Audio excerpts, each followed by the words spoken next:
I'm Maribel Tarouk. Tonight, the province is dropping the requirement for police officers to get a post-secondary education. Clearing a path for more people to consider a career in policing, to get more boots on the ground in every part of the province.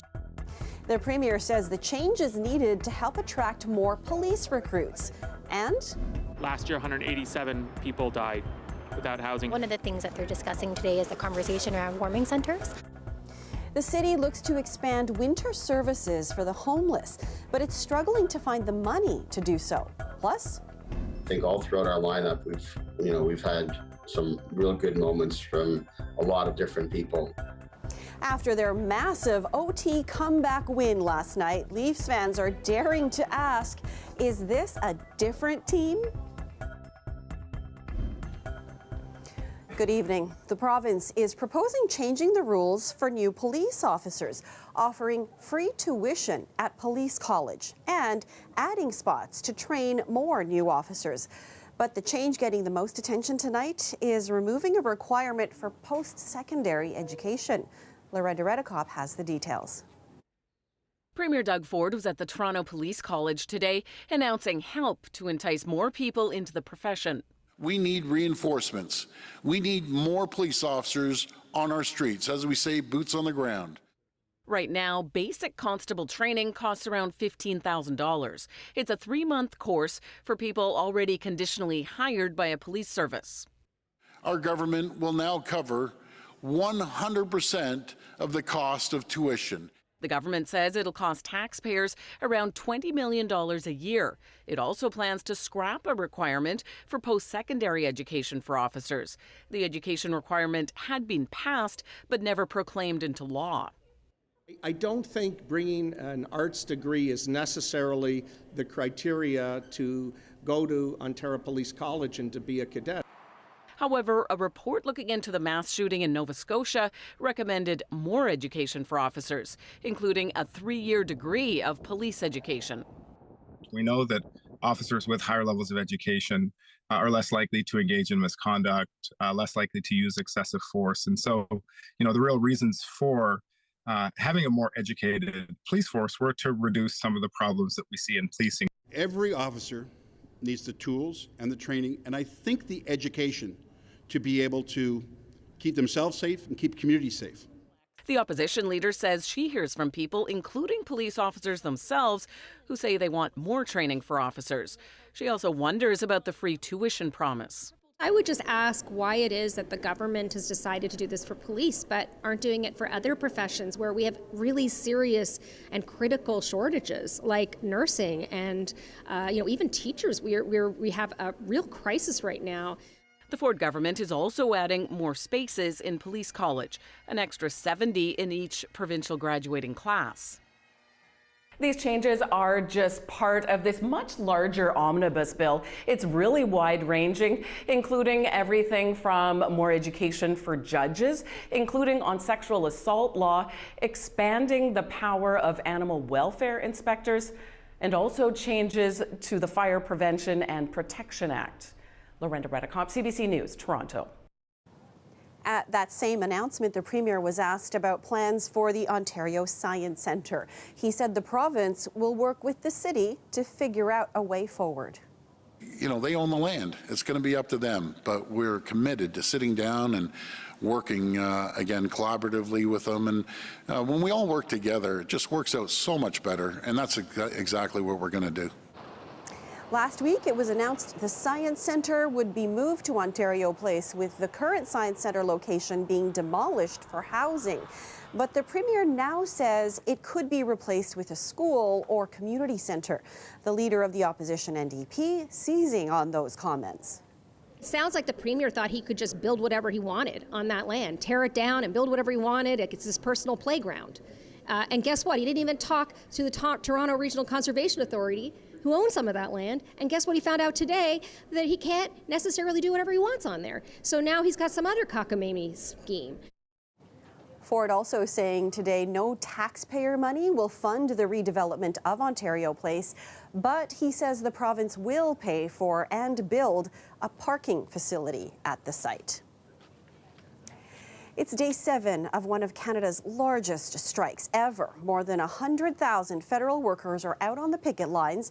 And as the strike enters its second week, Kate McKenna has the latest on where negotiations stand. Workers from across the country, spanning many federal departments, have spent a week on the picket lines. Some of them say they'd rather be back at work, but they say this strike is important because it could set a Canadian precedent on issues like wages and the right to work from home. I like being a librarian, so I would rather be doing that than standing here and walking back and forth for 4 hours and cheering when cars go by. But I still think we have ground left to gain, and I think that's important. In Ottawa, hundreds of strikers crossed the Portage Bridge between Ottawa and Gatineau, blocking traffic for a short time. Hello, Justine! Can you hear us? Strikers also limited access to the Prime Minister's office and the Treasury Board headquarters. PSAC says it's escalating its tactics to try to pressure Ottawa into a deal. Federal ministers say they support the right to strike, but they're monitoring disruptions. We are in touch with ports, with airports, making sure there are contingency plans. But so far, we're focusing on the negotiation table. The Treasury Board says the sides are still negotiating and still making progress, but wages are a sticking point. So is the union's request to allow employees to work from home. Telework is a management right. I think we can be creative at looking at how we can review the telework directive, which is the conversation that we're having. Mona Fortier says the Treasury Board is offering a 9% raise over 3 years. The union has asked for a 13.5% raise over that same time. For now, the government says it's focused on getting a deal done, but in the meantime, Canadians can expect delays, doing things like renewing their passport and having paperwork processed. Kate McKenna, CBC News, Gatineau, Quebec. And you are looking live now at Bloor-Yonge Station, where this hour subway service is back up and running after being halted for more than 5 hours. Parts of Line 1 and Line 2 were shut down for a fire on the tracks. Shuttle buses were used to take riders between St. Clair and College stations. The TTC says the fire was electrical. I kind of waited in the subway for an hour, just sat on my phone, and then I just came out because it's like lunchtime right now, and I was supposed to be at school like an hour ago. And a commuter captured this video showing bright flashes in the tunnel after a brief explosion. The station was evacuated and no injuries were reported. TTC says they've isolated a faulty cable. Temporary fixes have been made with a permanent repair to come overnight. 35 shuttle buses are still operating to supplement service. Leafs fans are riding a high right now after an emotional come-from-behind victory last night. Toronto now has a commanding 3-1 lead over Tampa Bay in their first-round playoff series, with a chance to close things out Thursday at home. Greg Ross spoke with one Leaf fan who is still riding that wave of emotion. Let's go! This was the reaction of Leafs YouTuber and podcaster Steve Dangle Glynn after last night's win. Oh, I never want this feeling to end. He was still feeling it a day later. There's something about the morning after, and the sun is up, and the birds are chirping, and you watch the highlights no less than 96 times. It's the best. His Leafs were trailing 4-1 after the second period last night. Here it comes to Carp. Matthews scores! And they get one back. It's 4-2. But scored 3 unanswered goals in the third period to tie it. They're down on the knee. They're in for scores! Austin Matthews! It's Morgan Riley. Shooting scores! The game is tied! And then went on to win the game in overtime. Nice perks in the slot. Giordano sends it. It's in! Tipped in front! And the Leafs have won it! The Leafs now lead the series 3-1, but after nearly 2 decades of playoff disappointment, Glynn says Leaf fans can't count their chickens before they've hatched. I think we've all learned our lesson. Finally, we know it's a long series. The Leafs were up 3-1 in their first-round playoff series against Montreal just 2 years ago and went on to lose in 7. My therapist has given me a number of tools to combat the the past when it comes to the Leafs. But the Leafs coach says there is something different about this year that doesn't compare to the past failures. Certainly feels different, and things tend to go your way when that's the case, but let's not get carried away. Glynn says he feels it as well. Previous teams don't win Game 3. Previous teams don't win Game 4. Not the way that the Leafs did in Game 3 and Game 4 this season. Of course, they still have one more game to win, and Glynn hopes it's sooner rather than later. Tampa's not going down without a fight, and we know it. Game 5 goes Thursday at Scotiabank Arena. Greg Ross, CBC News, Toronto.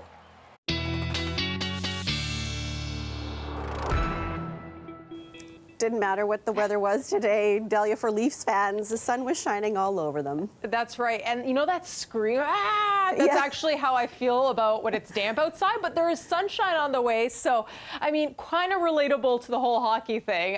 But listen, we are going to be seeing a little bit of shower tomorrow, but it will clear up. That low pressure system will be making its way out, and warmer days are ahead, but still damp ones are around the corner as well. So 9 degrees for currently what we're seeing in Toronto. Like I said, the precipitation is sticking around up until tomorrow. I mean, your commute to work will be dry, but then the rain will start to kick in tomorrow at around 3 p.m. and then it'll slowly go away and fade away into the abyss. And then we have that high pressure system and giving us those clear skies as we head into Thursday. So tomorrow, a little bit of a wet one, but mainly dry conditions. Tonight, temperatures will drop to 1 degree. It feels like -1 with that wind chill. We'll still have those cooler temperatures sticking into tomorrow in the morning, but it will be mainly cloudy. And like I said, some rain at around 3 o'clock, but it will clear up overnight as we head into Thursday. Maribel? Okay, we'll check back with you in a bit. Thanks, Delia. Sounds good. Thank you. Regional police have released the identity of a man found dead in King Township on Sunday. The victim has been identified as 18-year-old Zachary Ramnath from Montreal. Police responded to a call early Sunday morning from someone who found a deceased person while walking their dog along a trail near Seneca College's King campus. The circumstances of the death were deemed suspicious. The homicide unit has taken over the investigation. Living on the street is dangerous any time of year, but especially in the winter. A new report from City of Toronto staff outlines the need to ramp up winter respite sites, but there's concern over finding the funding to do so. As Ali Chiasson reports, the city took advocates' advice today to recognize the homelessness crisis as an emergency. The power is not there, the power is here. Outside City Hall, advocates for the homeless and outreach workers sound off. Last year, 187 people died without housing, according to city stats. As a healthcare provider, that is really painful. That we continue to let that happen. One of the things that they're discussing today is the conversation around warming centers. I caught up with outreach worker Lorraine Lamb in front of City Hall, where the Economic and Community Development Committee meeting was happening. They were going over a review of the city's warming center program. They have in the report adjusted or made a recommendation to adjust the winter threshold to make it a little bit warmer before they open up. So before it used to be -15, now they're saying -5 should be the threshold. It does seem a little arbitrary and subjective, but we'll take it. That's great. The report also recommended the city opens at least 4 warming centers next year, and it needs $5 million to help keep the services going. $5 million it does not have right now. Declaring a state of emergency opens up doors to get access to provincial and federal funding so that we can build and invest in the programs that we need to. We have some serious financial challenges, as the city does at large, to support the ongoing investment in these services, which are badly needed. You're suggesting the discussion between the city's shelter support and housing staff and the deputants was frank. 187 people died last year while unhoused. When I started as an outreach worker in 2010, 2011, we're talking maybe 30 people a year were dying. This is a massive increase. We've asked repeatedly for the city to declare an emergency. Then this. Councillor Ainsley's motion, the City Council declare a homelessness emergency in the City of Toronto. That is carried. Moving to while it is symbolic in that it doesn't automatically unlock government funding, Councillor Shelley Carroll says it should send a message about the urgency of the crisis and their commitment to do better. If one day the Premier wakes up to the fact that his own Auditor General is telling him he needs an Ontario homeless strategy, and right now he has none, if any of those things happen, I would love it if we can continue to converse over platforms and at rallies the same way we did in this room this morning. Ali Chiasson, CBC News, Toronto. Homelessness, just one of the pressing issues that will be facing Toronto's next mayor. The campaign for the city's top job is now into its 4th week. Today, taxes, renters, and public health were key themes for some of the candidates. Talia Ricci wraps up the day on the campaign trail. Safety, housing, homelessness. It was a packed day of announcements from mayoral hopefuls today. Anna Bailau shared the details of her neighborhood program for healthy seniors, which she says will support thousands of residents in Davenport. Mobile health clinics, much like mobile vaccine clinics we had through the pandemic in these seniors' buildings. Olivia Chow says she wants to make life easier for renters by committing to building hundreds of thousands more units of housing across the city and protecting current affordable options. I have a plan to give tenants more security financially through the rent bank. I'm doubling the investment there so thousands of people would not get evicted. I will make rent-safe TO stronger with teeth, with more inspectors, so that the apartments are kept in a good state. Anthony Fury says if he's elected, he'll help families afford their first home by eliminating the municipal land transfer tax for first-time homebuyers. This is a mechanism where we can support Toronto families fulfill their dreams of becoming first-time homebuyers. And also, as Mayor of Toronto, I will work over the course of years to phase out the municipal land transfer tax for all buyers. Giorgio Mammoliti took a stand against the city's proposed permanent homeless shelter and safe injection site on the property of Willowdale Manor. He says he believes in transitional housing that helps people in need, but respects the community. He shared this video he says shows a city staff member trying to remove him from a public meeting about the project. You're not allowed to speak. You know, maybe we don't shove it. Former Police Chief Mark Saunders says he wants to cancel council's request to the feds to decriminalize drugs in Toronto and revise the overdose action plan to focus on treatment and recovery. I want to introduce a comprehensive and compassionate plan that will have holistic solutions. I'll work with the province to create a more inpatient option for those in need of treatment. Brad Bradford touched on community safety today too, promising to establish dedicated bail compliance units by working with Toronto Police to keep tabs on alleged criminals who have been released by the courts. He also took a moment to explain his unique name, which it turns out he wasn't born with. His mom, Valerie Bradford, said she decided to name her firstborn Bradford in the hopes of carrying on her family name. When she became a single mom and wanted to raise her kids with her last name, that meant her oldest would be Bradford Bradford. Maybe we want to change your first name. Do you want to be Stephen, Michael, David? Nope. He said, I go by Brad. I want to be Brad. They said, okay, so you'll be Brad Bradford then. Torontonians will choose which name they want to mark on the ballot on June 26th. Talia Ricci, CBC News, Toronto. The NDP calling on the Ford government to investigate the Greater Toronto Hockey League. It comes after allegations of teams that are registered not-for-profits are being sold for large sums of money. As Dale Manukduk reports, it's just one example of an alleged cash-for-access culture. Official opposition leader Marit Stiles was joined by MPP Jenny Stevens and former NHLer Akeem Aliyu after a TSN report detailing negotiations to buy a GTHL team fell apart when a bidding war materialized. Report revealed that wealthy parents are being coached on how to purchase kids' hockey teams for millions of dollars. These are supposed to be, I want to remind everybody, non-profit teams. These very serious allegations. During question period, Stiles called on the Ford government to investigate, but the province's Minister of Sport deferred to an independent investigation the GTHL has actioned, headed by a retired justice and retired police detective. It is not good enough, Speaker, to have the GTHL investigate themselves. The member opposite might want to shake their heads at what we're doing, but there is a process that we will go through, and if necessary, we will act based on the information we get from the investigation. In a statement, the GTHL says its board will not approve the transfer of control of an organization in which there is an inappropriate financial transaction involved, and that giving over control of a team to a parent for a fee is prohibited. Stiles argues that buying teams provides the ability to set team rosters and impacts opportunities for children and families of lower income. Time to leave! Aliyu has committed to breaking down financial barriers in hockey and says parents he's spoken with are concerned. It's almost in passing, they'll talk about teams being sold for millions of dollars and coaches taking payoffs to get other children on teams over kids that may be more talented. Aliyu has had his own financial issues with the GTHL, alleging that a team's president told him it would cost $1 million to buy a AAA team, and says current team owners were afraid he would slash hockey fees.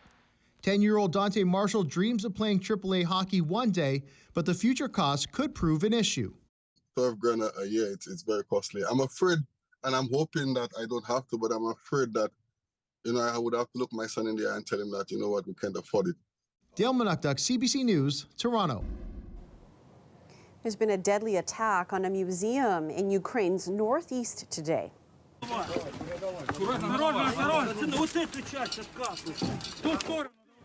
Emergency crews quickly on the scene using their bare hands to dig for survivors in the rubble. At least 2 women were killed and 10 other people wounded in the missile strike. Russian forces captured the city where this happened in the early days of the invasion, but Ukraine's military recaptured it last September. In Sudan today, a ceasefire has halted fighting between military and paramilitary forces that were once operated by the government. But Canada and other countries are working to get their citizens out because the situation there remains volatile. Evan Dyer has the details. After 10 days of fighting, people in Khartoum are getting increasingly desperate. Yesterday, we heard more reports of looting of humanitarian supplies and warehouses. We know that families that we've spoken to in Khartoum have not moved out of their house since the last 8 days, and very, very few movements of populations within the capital. We have no food security. So we're basically left to fend for ourselves with nothing. We have assets in the region. We're looking at doing direct airlifts. PM Justin Trudeau says Canada is still negotiating for direct access to Khartoum. There's very limited places where those airlifts can happen from. We also have a couple of ships off the coast on the Red Sea in Port Sudan, a frigate and a supply ship. The Canadian frigate Montreal was on its way to enforce sanctions against North Korea, but diverted to the Red Sea. We have them close by, ready to work on evacuating Canadians. We are exploring all options, alone and with our allies. The government says about 100 Canadians have been evacuated by a mix of German, French, Dutch, Saudi, and Emirati aircraft and ships. Many more remain, but not all want out. Of the 1,700 people that have been contacted, 550 have asked for assistance. People also continue to make their own way out overland. Global Affairs and our diplomats are helping them to have access to information. For example, where is the next fuel station and if it's open or not? Or where's the next pharmacy, if it's open or not? Some in Khartoum say they're holding out for a specifically Canadian evacuation because they have elderly parents or other relatives who aren't Canadian citizens. And while other nations will take Canadian passport holders, they'll only do so if they leave their Sudanese family members behind. Evan Dyer, CBC News, Ottawa. There's word of a big money settlement involving Prince William and media baron Rupert Murdoch's UK newspaper business. That revelation comes out of his brother Prince Harry's lawsuit against Murdoch Papers. Court filings by Harry's lawyers say the newspaper organization secretly paid William, quote, a large sum of money in 2020 to settle a phone hacking claim. One of the documents quotes Harry as saying Buckingham Palace wanted a settlement to avoid having William testify in open court. Harry's statement adds the palace wanted to avoid a repeat of the embarrassing headlines in the 90s when details from phone calls between then Prince Charles and Camilla were published.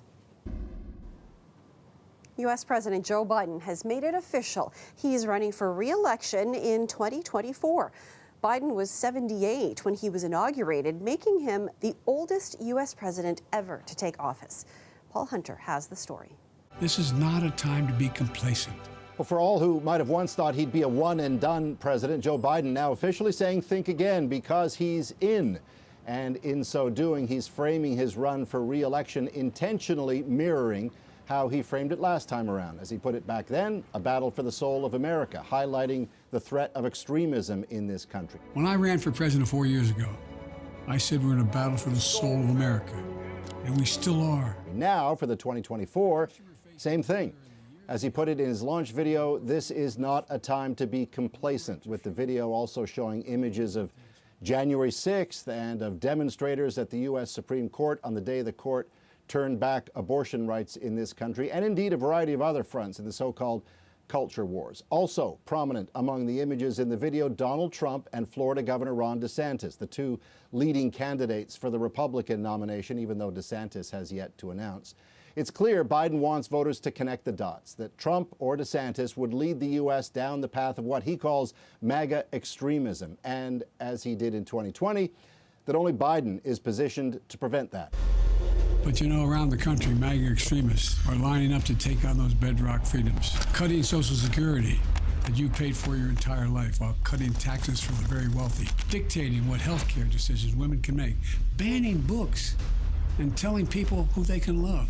All that said, Joe Biden is 80 years old and he has low approval ratings. But Donald Trump is himself 76 and he's always had low approval ratings. Most Americans would likely prefer neither, but that rematch is at this point the presumed likelihood. And that is why Biden is framing this choice this way: the chaos and extremism of Trump or the kind of America Biden campaigned on last time.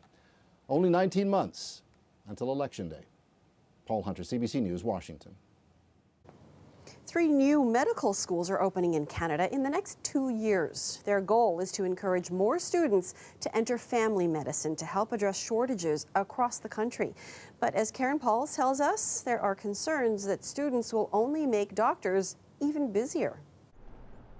This is the site of the new medical school at the University of Prince Edward Island. It's under construction now, but in 2025, 20 new students will start learning here.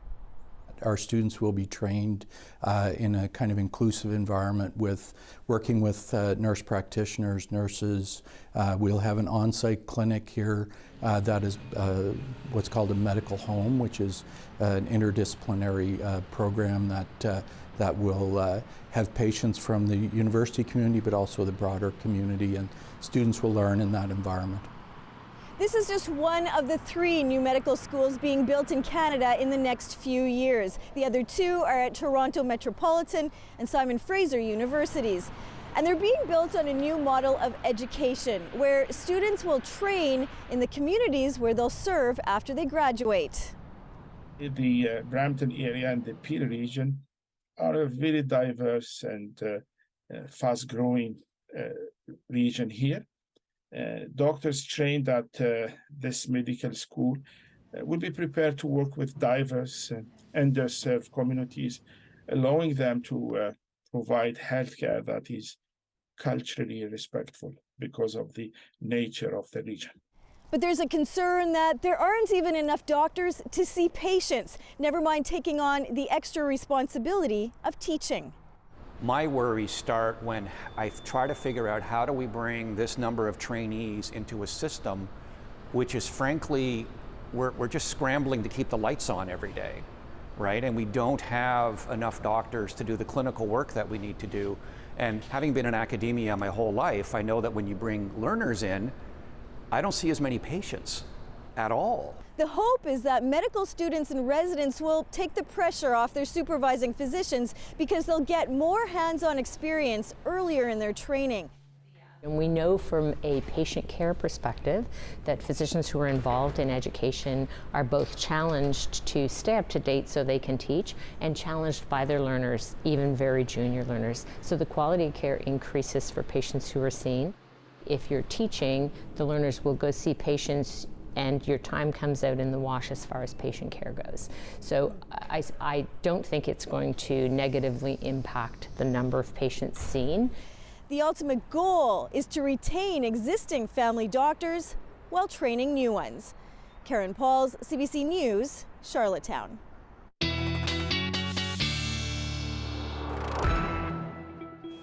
I guess if you like sunshine, Dahlia, this might not be your best week. No, but there is some sunshine on the way, but today was also really windy. I don't know if you felt that as you were heading to work today. I mean, I felt like I almost got blown away, but that low pressure system is still sticking around.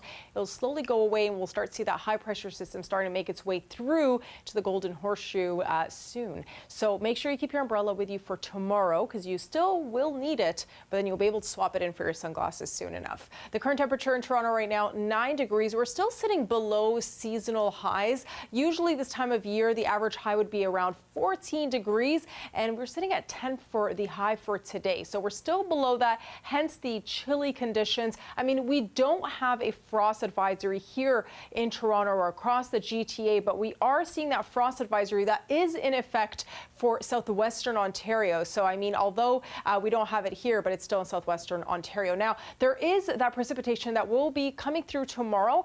When you're heading to work, you'll be seeing those dry conditions, and then we'll still have a little bit of cloudy conditions throughout the afternoon, but it's really that around 7 o'clock we'll start to see a little bit of rain. Now, Thursday, that's when we have that high pressure system kick in. We do see those clouds and the precipitation starting to make its way through, but Thursday, it's all clear skies and sunshine. So you're going to trade in those umbrellas for your sunglasses because you'll need it on Thursday. Not even a cloud in sight. It's really not until Friday, and we'll get to that in a bit when we'll start to see more of that rain. Now, like I said, it has been quite windy today, and we're continuing to see that. Currently, it is 43 kilometers an hour. We're seeing winds gusting quite strongly. Same thing in Markham, but that will get a little slower as we head into Thursday because of that high pressure system. Now we have cooler temperatures. Mississauga, Markham, and Hamilton are below the 0 mark, so quite chilly out there. No frost advisory like we saw in Windsor, but there will be a little bit of rain tomorrow. Thursday, that sunshine, and then for the weekend, sorry to break it to you folks, it's a damp one. You'll need your umbrella. 70% chance of rain on Saturday and Sunday, and windy conditions as well. Maribel? Okay. It's an umbrella kind of weekend, it looks like. We get a break though. Okay. Thanks, Dahlia. Thanks, Maribel. Thousands of people involved in the movie business are in Las Vegas this week for CinemaCon. And of course, Eli Glasner is down there too. Eli, set the scene for us. How important is this convention for the film industry?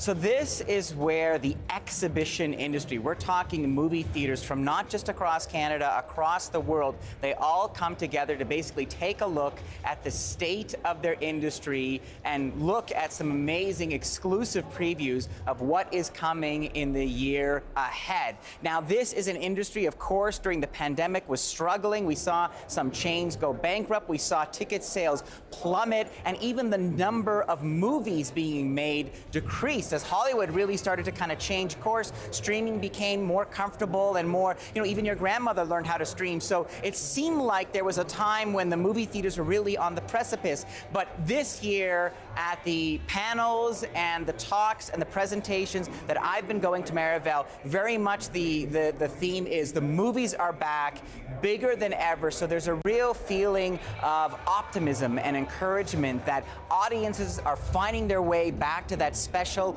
dark place. And really it's a question now of whether the studios will commit to that movie experience. And what we're hearing again and again from these presentations that, yeah, streaming isn't going anywhere, but now you even see streaming companies and studios like Apple joining forces with Sony. We saw last night a preview of an amazing film called Napoleon starring Joaquin Phoenix. Now that could have gone directly to Apple Plus, but they decided to release it in theaters first. Now why? Is because what they're saying here at the conference is that streaming will actually benefit from the prestige of being in a movie theater. So you're seeing these two kind of industries cooperate in a new kind of way.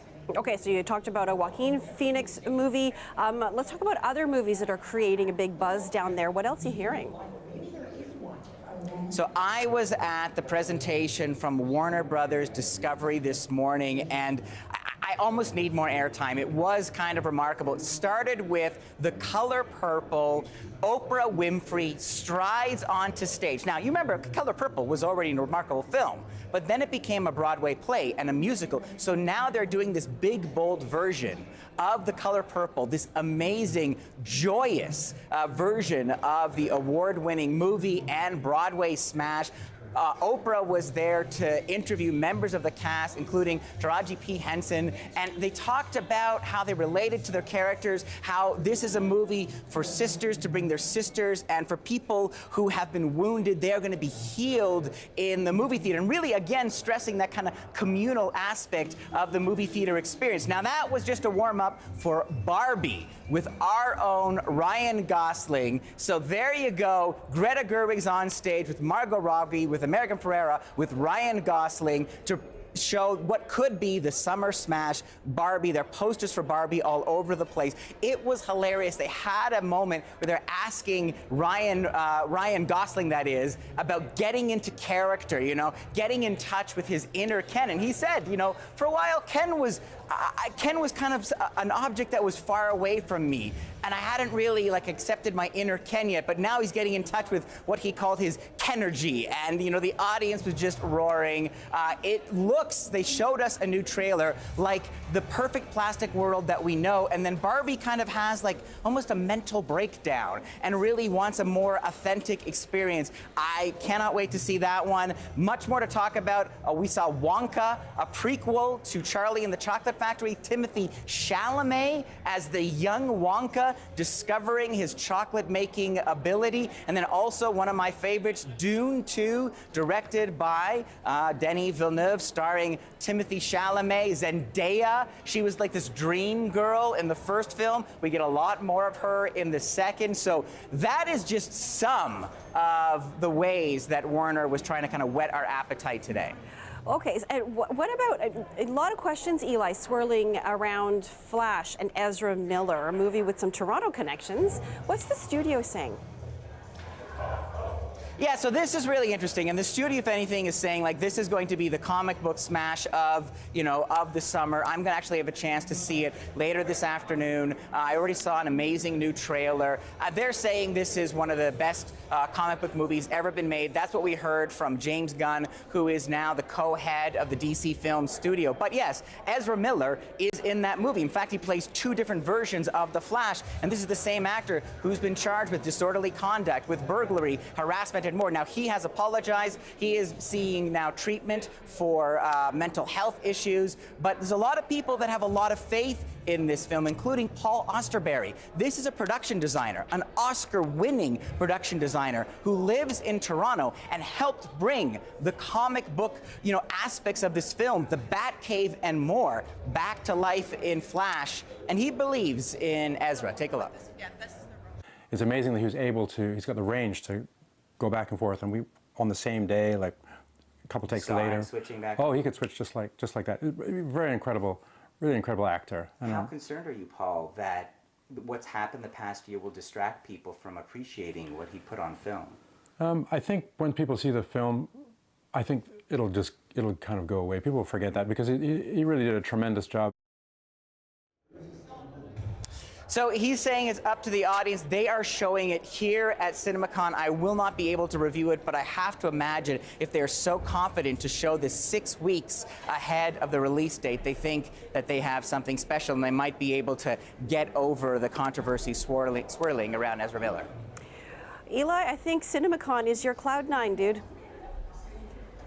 It kind of is. Great to talk to you from there. Thank you. My pleasure. Renowned singer, actor, and civil rights activist Harry Belafonte has died. Known as the King of Calypso, he rose to fame in the 1950s with hits such as the Banana Boat song, or better known as Day-O. Deanna Sumanak-Johnson has a look back at his life.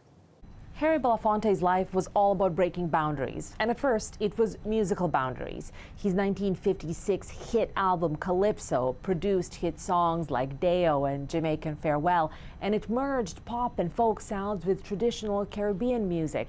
And it was a big hit with pretty much everyone. It is thought to be the first album by a single artist, not a group, to sell more than 1 million records.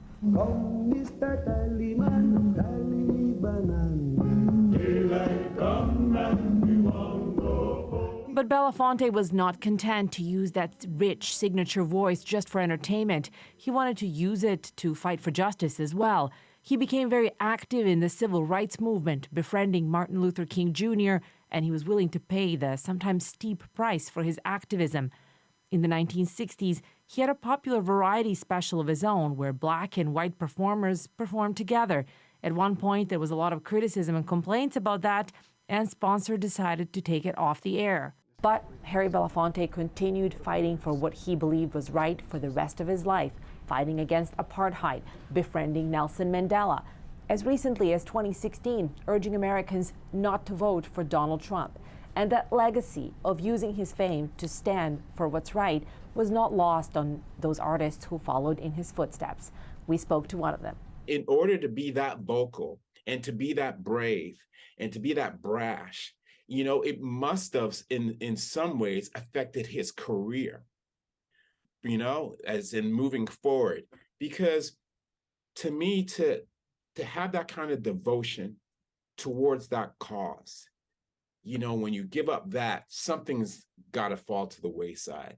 And I truly believe it must have been his career.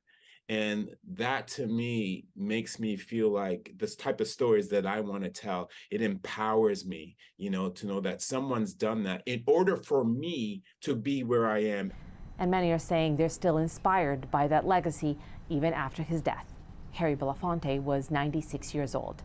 Deanna Sumanak-Johnson, CBC News, Toronto. Public Safety Minister Marco Mendicino appeared today before a House of Commons committee looking at gun control legislation introduced last year.